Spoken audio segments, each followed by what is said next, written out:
Oh, Ravi, you also joined. Go ahead. Okay. Yes, ma'am. Very good evening to one and all. We welcome you to the Deccan Positive Mental Health webinar series. We welcome today resource person Dr. Sripriya Shaji ma'am, counseling psychologist and nutritionist Srija Counseling Kozhikode, and we welcome participants and our teammates on behalf of Manasa Sutkara Mindcare Hyderabad in association with Yellowborn Counseling Center Hyderabad, Forest Creative Heart Studio, Punjab. Thank you all. Over to intro section, ma'am. Thank you, ma'am, for that wonderful welcome. And a short intro about today's resource person is Sri Priya Saji, ma'am. Dr. Sri Priya Saji is a doctorate in counseling psychology, and she is also a nutritionist and art therapist. She has 2 decades of experience working in hospitals, which made her skills sharpened in health psychology, and further, she has grown passionate in nutritional psychology. Her scientific publications have figured in 12 international and national journals. She has also 15 scientific presentations to her credit. Recently, she is becoming notable keynote speaker in international conference. She is also the founder of Srisha Counseling Kozhikode, which is affiliated to World Mental Health Federation. She is also found Women Mental Health in India, a special wing of women-related issues. She co-founded Community of Nutrition Forum, a community of nutritionists and towards health awareness and right eating habits among general public. She is also columnist in the international magazine Mind Matters and has penned a good number of healthcare articles and other magazines. She has delivered more than 500 health talks of general public and various community health groups. With that short introduction, I would like to hand over the session to you. Happy to have you, ma'am. The floor is yours. Thank you, Nevin. Thank you, Mange, and thank you, everyone.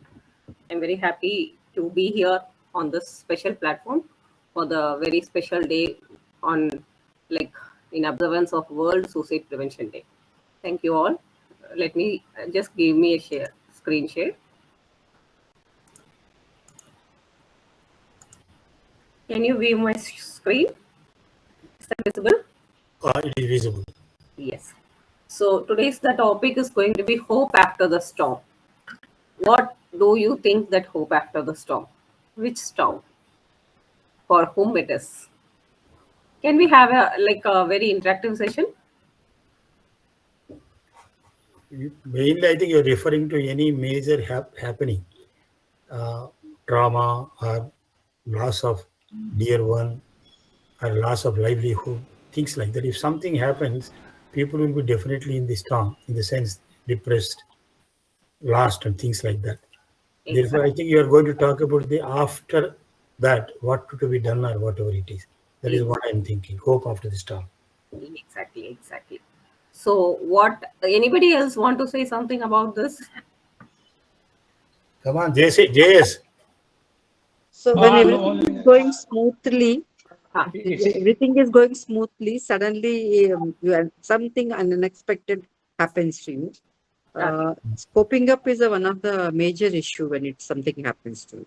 Okay. Maybe I thought the hope after the tragedy or whatever it may be in the life. So we Okay. just make what are the options available for us to come out of it. Okay. That's Right. what I think. Okay. That was interesting. But today we are not going to a general or a person's regular storm. This is going to be totally related to the post-venture care. Post-vention care. Before that, already Naveen has given a beautiful introduction. I just also want to add one more thing to that. Recently, I was pursuing my MSc in nutrition again because my bachelor's was in nutrition.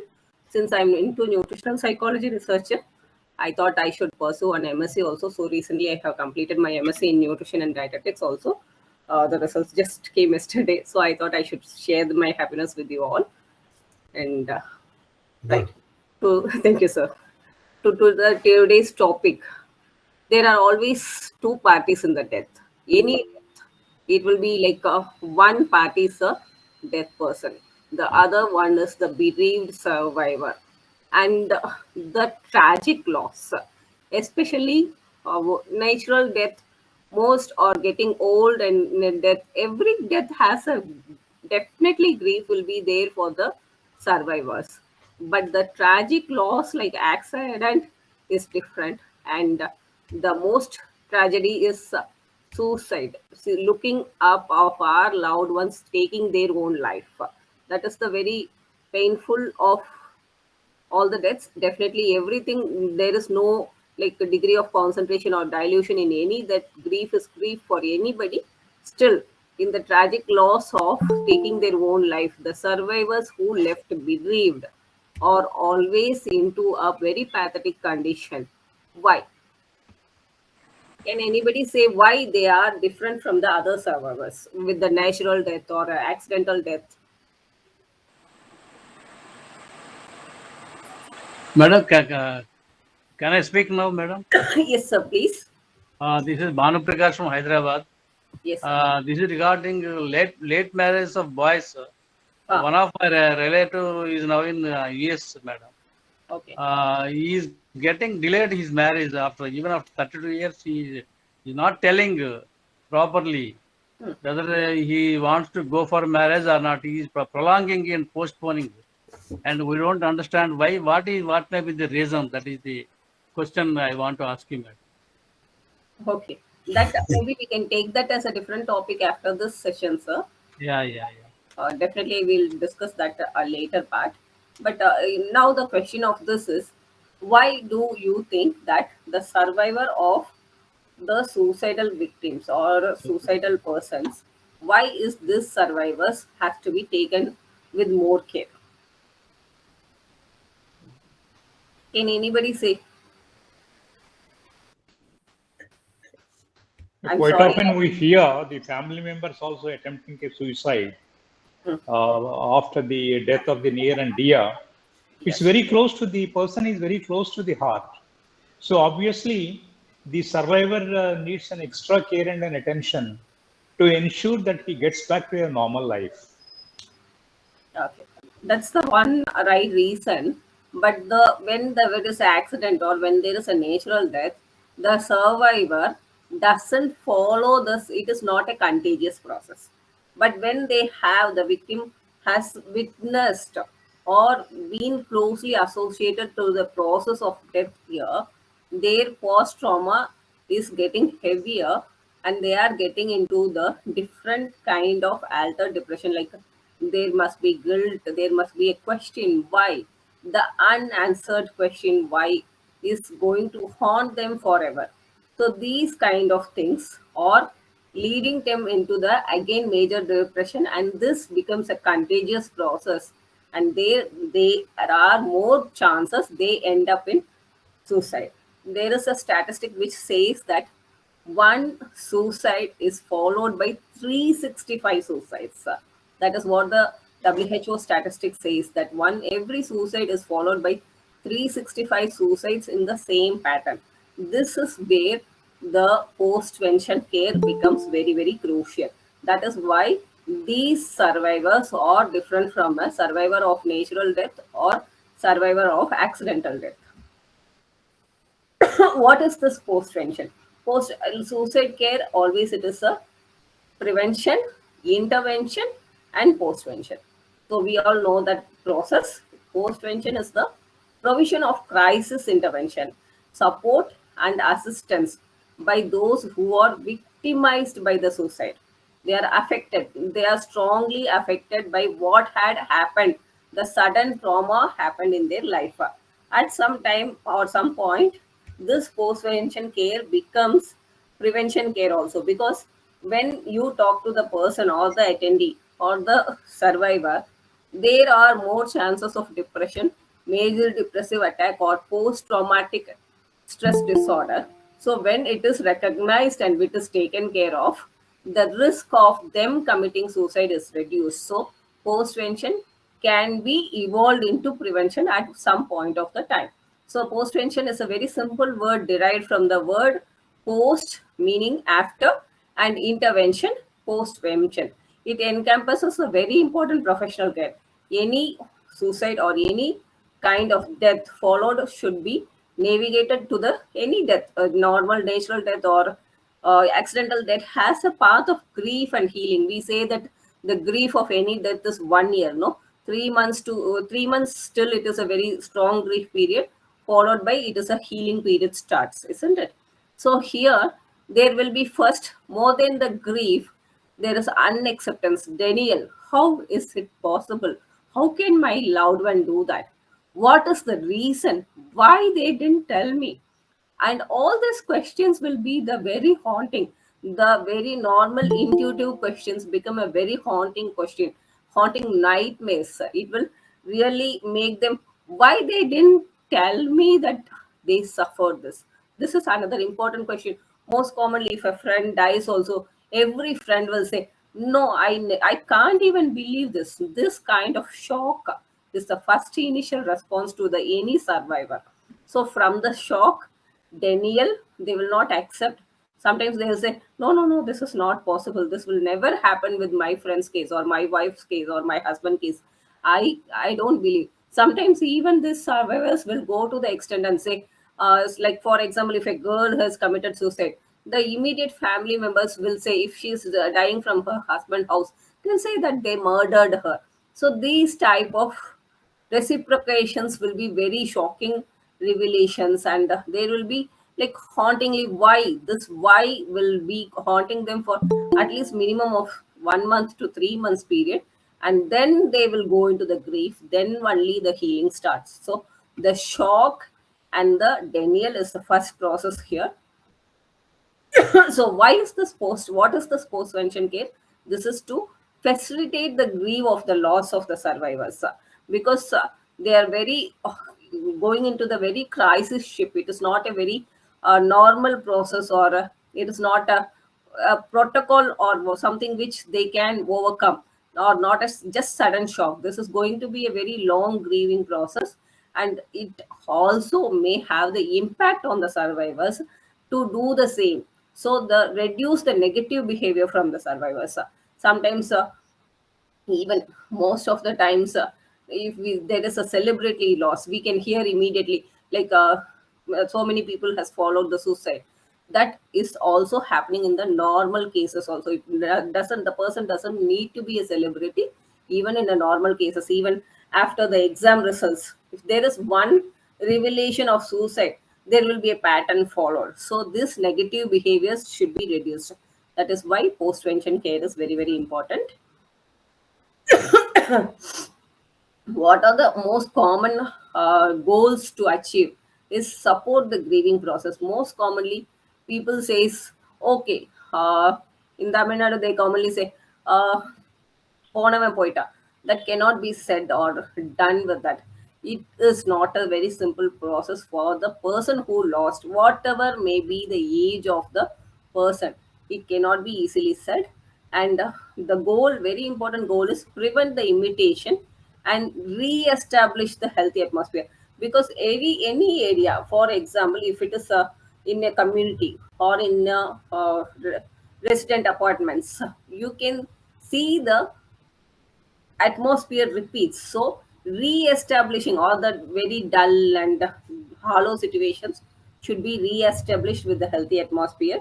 And long-term surveillance is very, very important, especially in schools, among the teenagers, schools, colleges, and the vulnerable population. You can say that teenagers, women's, and the elderly people more than the normal men. So, what is the risk assessment proximity? Most commonly, the geographical area. Like, for example, as I said earlier, if there is a suicide happening in a residential apartment, there may be, this person may not be related to that person. But if he is exposed to the sudden news of the shock of the death or suicide, what happens is this person may be coping with something, but he is not unable to cope up. He may try to imitate the what had happened to this person. So the risk and vulnerability is very, very common. So geographical proximity, psychosocial proximity, and the population at the risk, as said earlier, teenagers and women or the population at the very high risk. What to do immediately after suicide? What Nimhan suggests us, immediately after suicide, the goal should be minimizing the trauma to that very close supportive family, not only to the family, also to the next circle, it should be extended to the friends. For example, even if a person is a in a, maybe we all know financial losses, like there are people committing suicide after financial losses. So this person may be having a group of people associated with him, maybe they are also undergoing certain financial losses. So these people should be identified. It is not just his family and his geographical area, but also to his official associates, also to the people who he is having the bondage of giving and lending and giving money. So these proximities has to be immediately addressed, and every individuals from the family should allowed to express their condolences. They should not be I'm sorry, keeping quiet, or they should not be like I'm not going to come, I cannot see this victim like this, nothing like that. So they should continuously allowed to express their communication. So, who are the high risk family members? Immediate family members, relatives, children, friends, and first responders.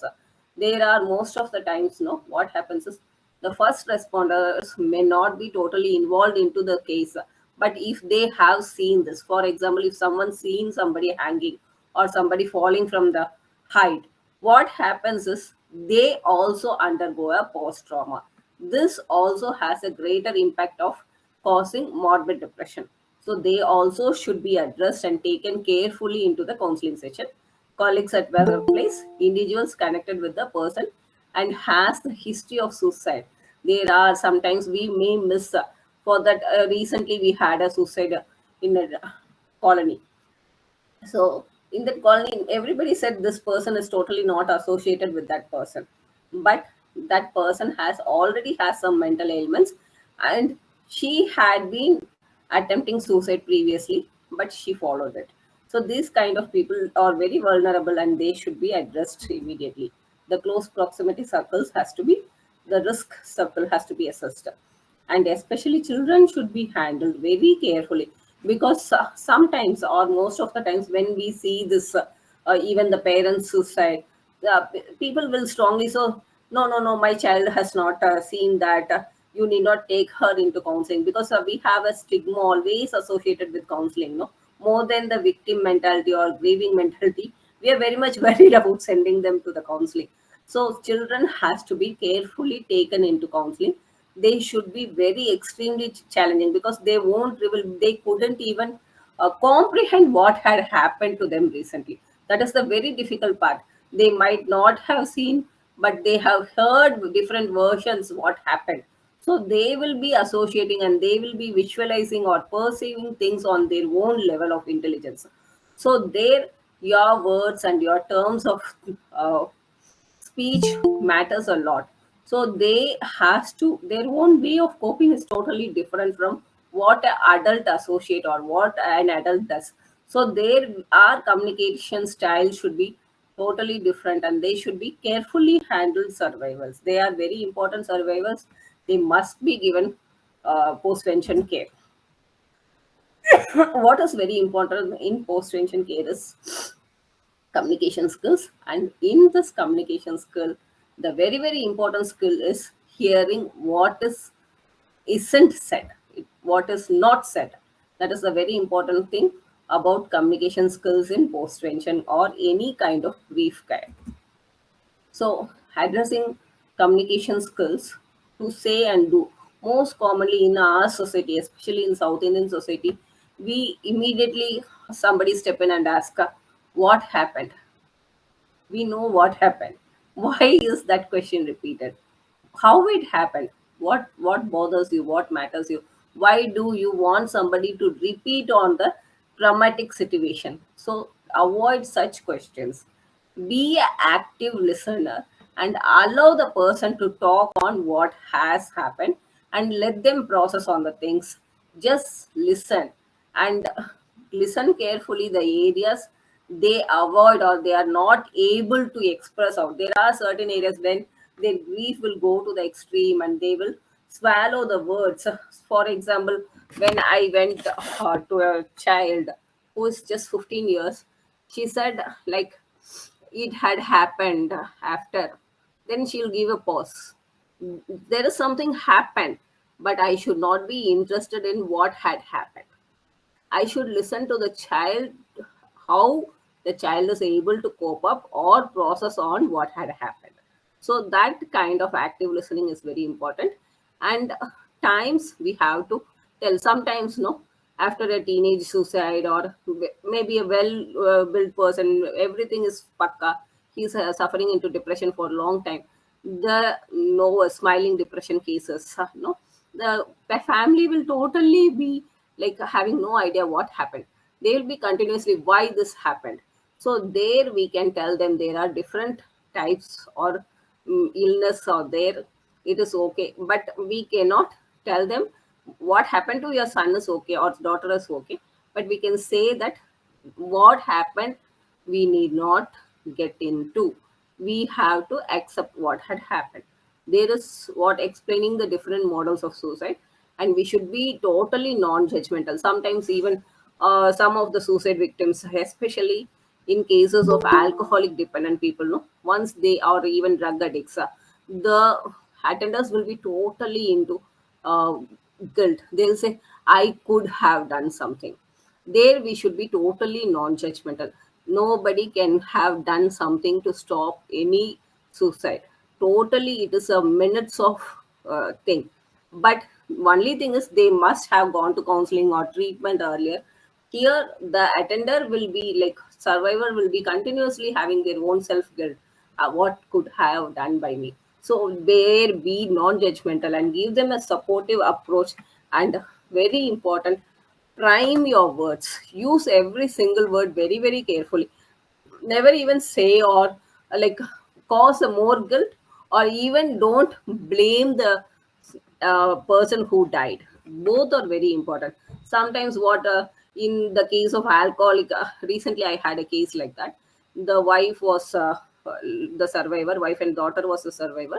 Somebody has told, anyhow, he's gone, hereafter be in peace. That is not a right way for them. Whether he is alcoholic or drug addict, whatever he may be, even he may be a killer or whatever, he is a most wanted person for them.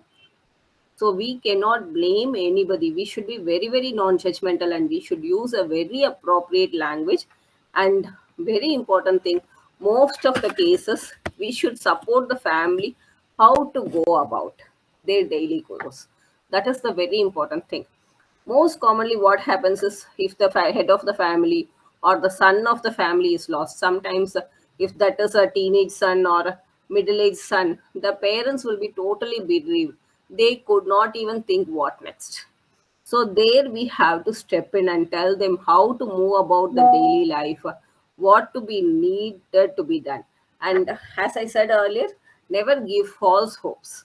This will change. This too shall pass. There is a very common statement these days. People come and say that this too shall pass. This will never pass. The death, the pain, the thing will always be stored in their life. They will be bereaving forever. So don't use such false hopes and don't give any kind of empty reassurances. Instead, be consoling. If we could not speak any words, just hold their hands and be supportive. Listen to them very carefully. There, it's what we are supposed to do. And very important, if you find this survivors or very, very like depressed, you should identify the gatekeepers in the family, that is especially relatives or friends who can be around them for next few months till they get better. That is very important. We have to identify some gatekeepers, and that person should have a very good communication, and they can able to reduce the stress of the family. They should not like keep blaming, or they should not keep judging the family. Instead they should like engage the family. For example, if there might be a relative who is very much judgmental or keep on blaming, your son was like that or your daughter was like this, that is why this things happen, such relatives should be avoided. The caregiver should be very carefully identified, and they should be very positive people who can hold the person in the grief and just stabilize them. They should not be very judgmental, as well as they should not break down along with these people. Both should be taken care of, and that person should not also use substance or any kind of things. So follow up is very, very important in post venture. Most people think like one set of civil counseling or two set of counseling, that will not work. Persistently up to 6 months the follow-up should be done. And if there is any red flags like persistent sleep problems or unusual sadness, withdrawal, or expressing the suicidal thoughts, I now even I might have died along with him, why should I live like this, such kind of thoughts, if you are finding behind the person survivor, then immediately that should be also addressed. And the intense feeling of the loss and guilt, no, they could not go back to work, or they will be continuously sitting back and laying back and saying that I could not come out of it, I could not. And sometimes even these days now, what we see is we'll just store these numbers and we'll follow even their status. They will be continuously putting all the old memories, photographs. Doesn't mean that they could not recall that person, but they should not sink into that old memories. That is very important. We have to carefully watch and listen. And those, if they feel that my life is totally meaningless without that person, then definitely they should be immediately addressed. These are the red flags always we have to make note. Until the anniversary, death anniversary also, if necessary, the follow-up should proceed. And post-vention care can even become a support group. We don't have such much of the support groups in India. In other countries, they have a lot of support groups, but in our South Indian society, very few, like the NIMHANS and NIMHANS are having the support group. But we should have a more of support groups to follow with these people and talk to them. And to the bereaved people, no, we have to continuously have in the close contact to reduce their stress levels. So, what are the statements? There are some interesting statements given by NIMHANS, as I said earlier. They have given the statements to affected scenario. If there is a statement like, I hate him, I never thought this day will come, he left us alone, deprived. This person is demonstrating the anger and abandonment. This is also very important red flag.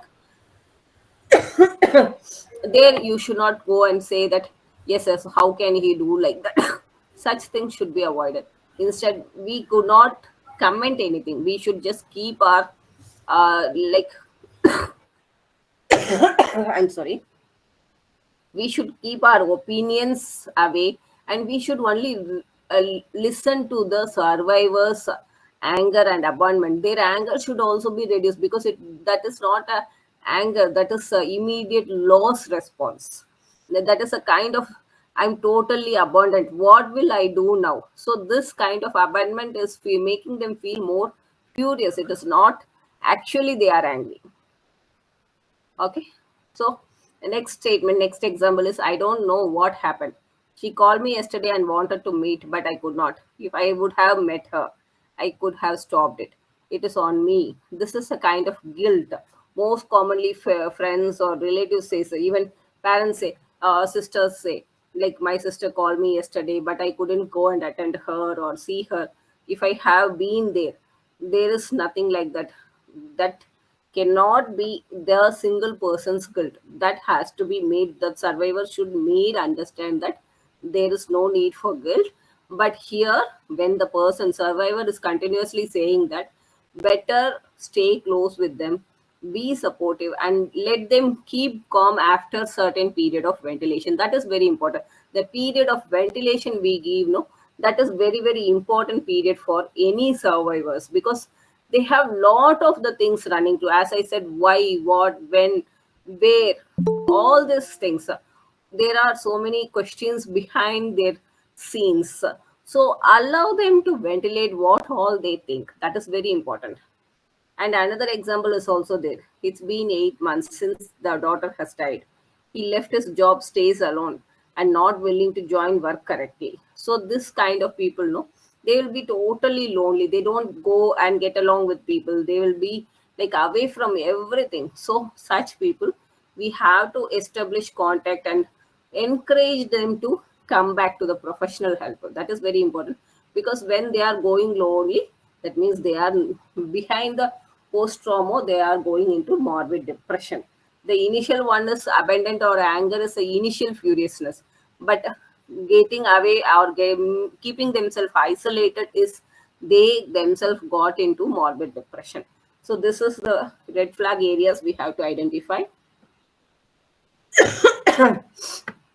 And very very important, like before the death or after the death, talking about what happened, or saying statements like sometimes people make poor choice kind of statement should be, and even the words like he has done suicide, such things has to be avoided.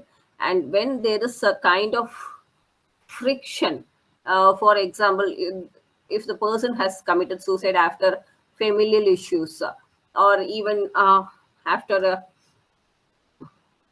dowry issues, these times the both the parties will be totally in a tough situation, anger, fear, abandonment, all this will be together, but the reactions will be totally different. Here every words we use matters a lot.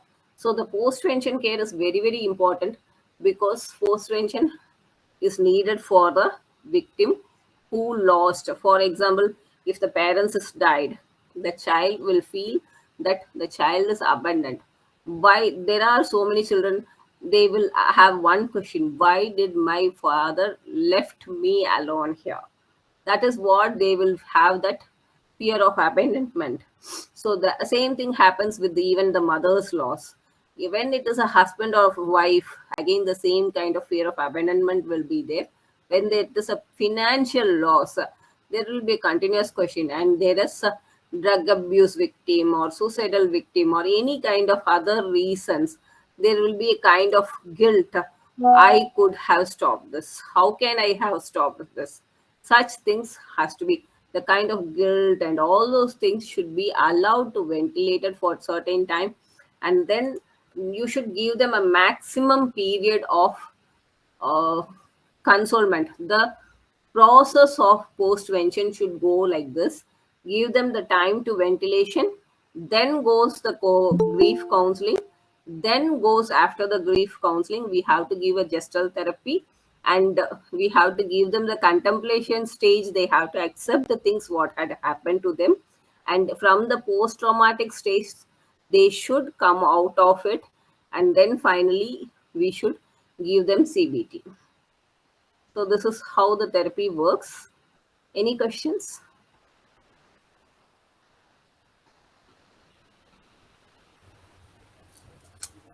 Wow, very brief but very powerful presentation, Shaji. I'm very happy. Thank you,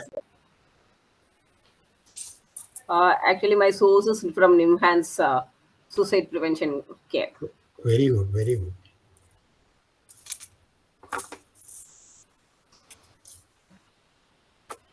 Hey guys, no questions. Madam, Fully satisfied. madam, can you please share the PPT in group, ma'am? Okay, sure.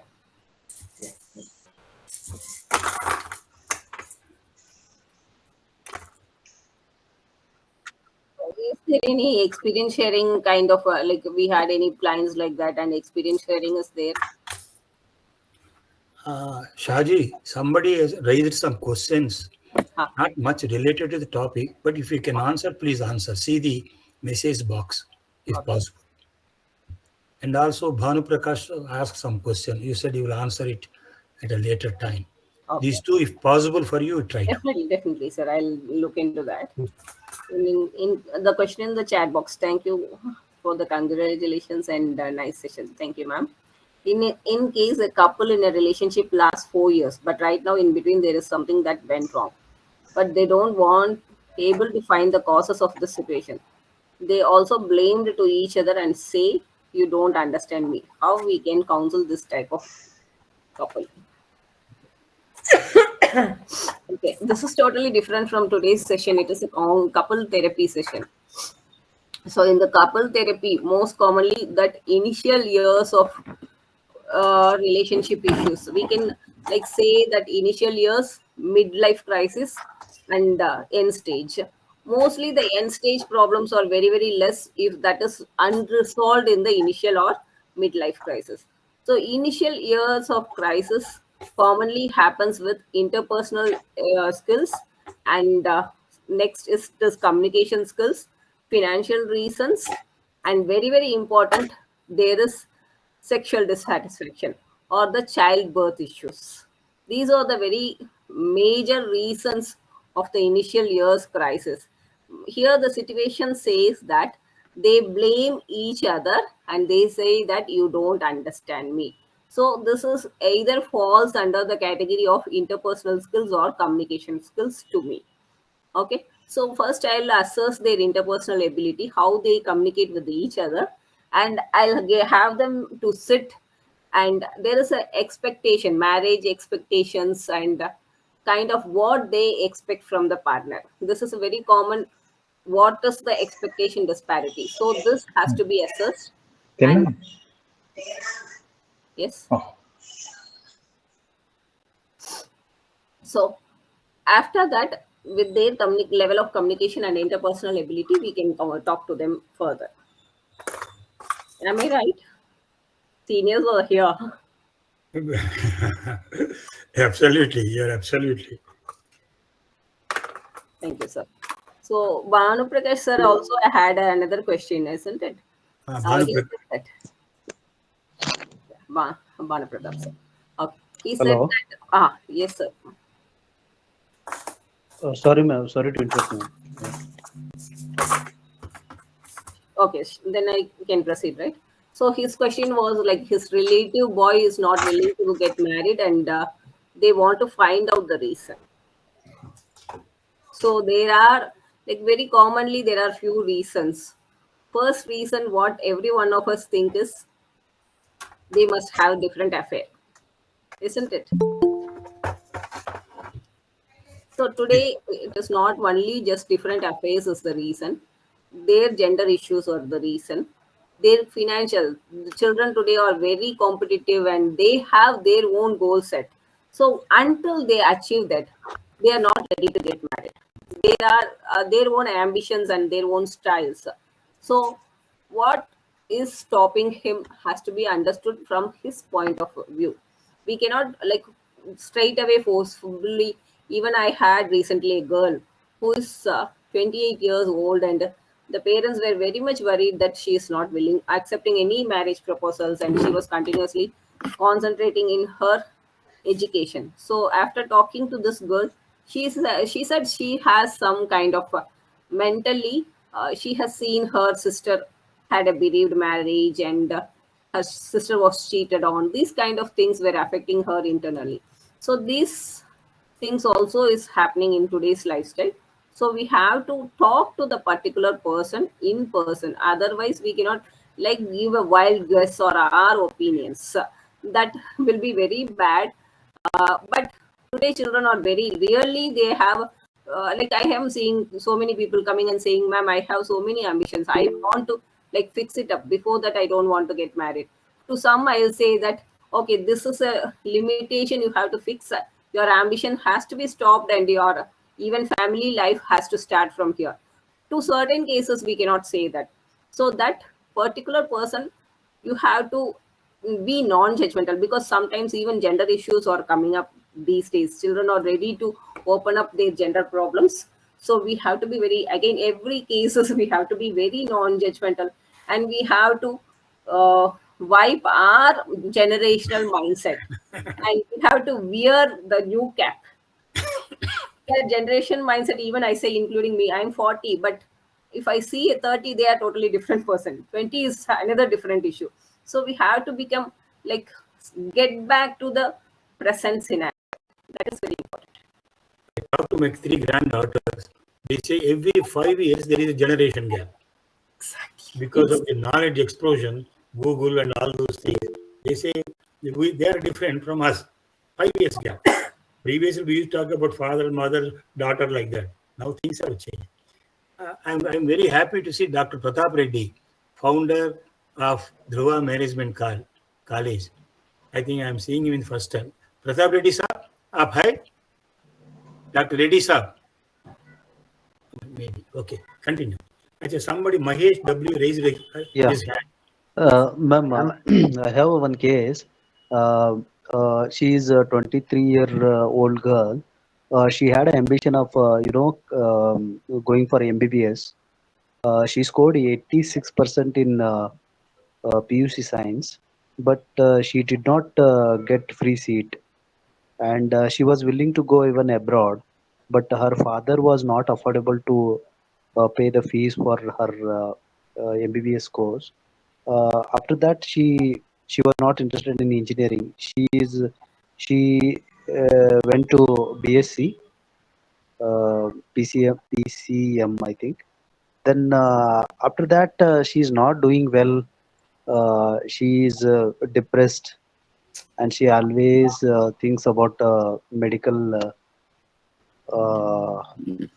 She always thinks about MBBS, and she Actually, has more. Yeah. I understand. I understand. Actually, these kind of cases also we commonly see because children, they are wanting their ambition, but what Yes. happens is they are not meeting the required criteria. Yeah. There is a gap that we have to address. This the gap between the ambition and the criteria, how much you have to study, how much you have to put in effort, irrespective of putting in efforts. There are some children, they are putting like lot of effort, but they are not smart at it. So Yeah. these kind of things has to be initially addressed. Honestly, to speak, the competitive preparation needs more of counseling, I can say, because their children are totally depressed. And there another thing we can see is like once they set back, even you can see this in the dentist population, because throughout their life in school level, these are the creamy layer, first rank, first rank, first rank. And once Okay. they enter all the creamy layer together, enter into MBBS or BDS, there Okay. again they feel like they are second or third. They could not accept this. This is what is happening to this girl also. She couldn't accept what has happened to her life. So here we have to give her a DBT, dialectical behavior therapy, that is Okay. for mainly body image. But I'll say that even in the cases of acceptance of what is happening, I use the DBT because understanding what is the fact and understanding the reality from what we want it to be. Okay. These things are Okay. totally different, no? So this reality and expectation meets at one point, and from there, how you kickstart. That motivation has to be given to that kid. Child. Okay. Okay, ma'am. Thank you. Thank you. Madam, I request you please share your contact number in chat box. And Shaji, don't hesitate to charge them if they are going to ask your counseling. Tell them, because what I found, free counseling is losing its Value. impact. Therefore, anybody wants regular counseling from you, initial talk is different. Please do not hesitate to charge. Please. Actually, initially I used to not to charge, but after some time, people were saying like, if you are not charging, we feel so embarrassed to come back to you. Yes. Better charges. So Charge. now I am started charging. If we are not charging, that doesn't look professional, madam. There will be no value for that Yes, Mahesh. knowledge and degree. Yes, We yes. have to charge minimum amount at least. But still, some people are like me, like old school thoughts are like to our friends and dear ones. How can we like make what to say? There is certain things which is beyond the charges, right? Yeah, it's better than Maybe like our if you. time also. Like if it is going to be my own brother's daughter, or if it is going to be my friend's daughter, I have something. Though my counseling will not go from the professional way, but there is some intimacy I have to that person. No, that cannot be measured with the money. That is different. That is a different issue, of course. I do agree.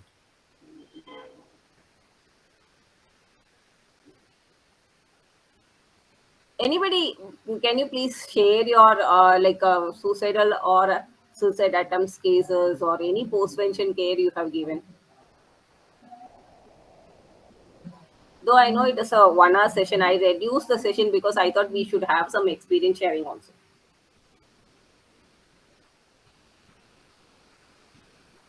because the suicide is not happening even in one particular age group. It is not just children are doing, or after exam loss or business loss. Even farmers are going to the threat of suicide. Even police personals we see, doctors we see, psychologists we see, because Scientists, psychologists and scientists. psychiatrists or scientists, we are very vulnerable population to suicide. So have you come across any such things, or have you had a suicidal thoughts? What you're asking?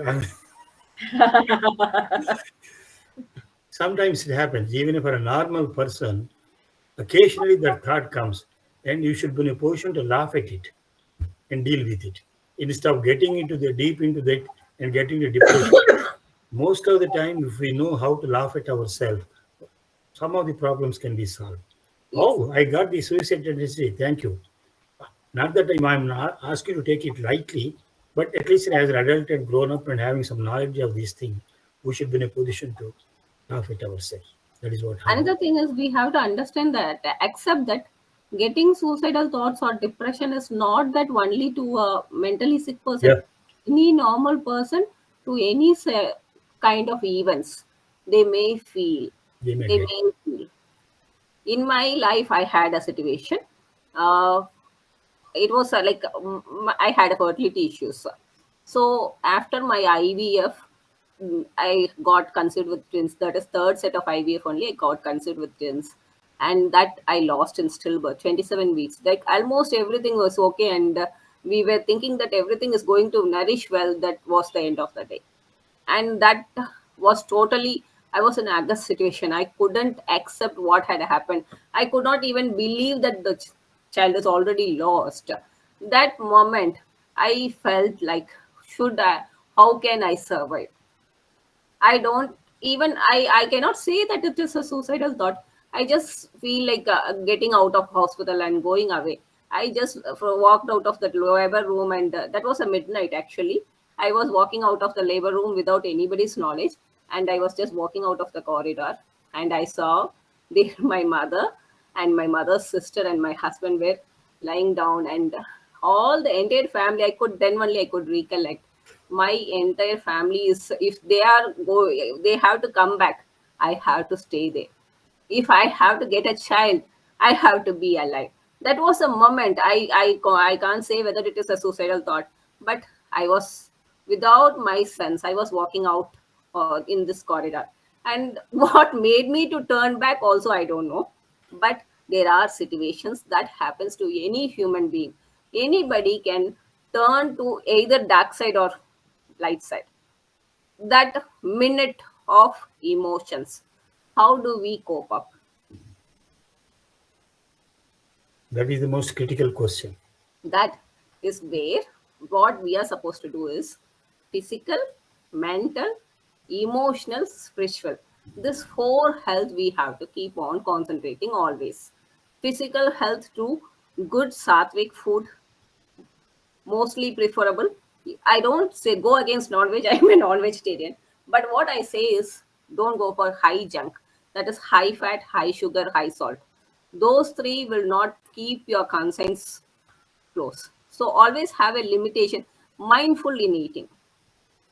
Okay, and keep yourself exercising always. This exercise keeps your brain loaded with oxygen, so the supply to the oxygen will always be there, and that's continuous. It should not be like a everyday rigorous gymming. Daily basis, walk for 30 minutes, do something on daily basis, and that exercise also includes your hobby. Have a good hobby, do some painting, do some singing. Don't listen to singing, you sing from yourself, you dance by yourself, move your body.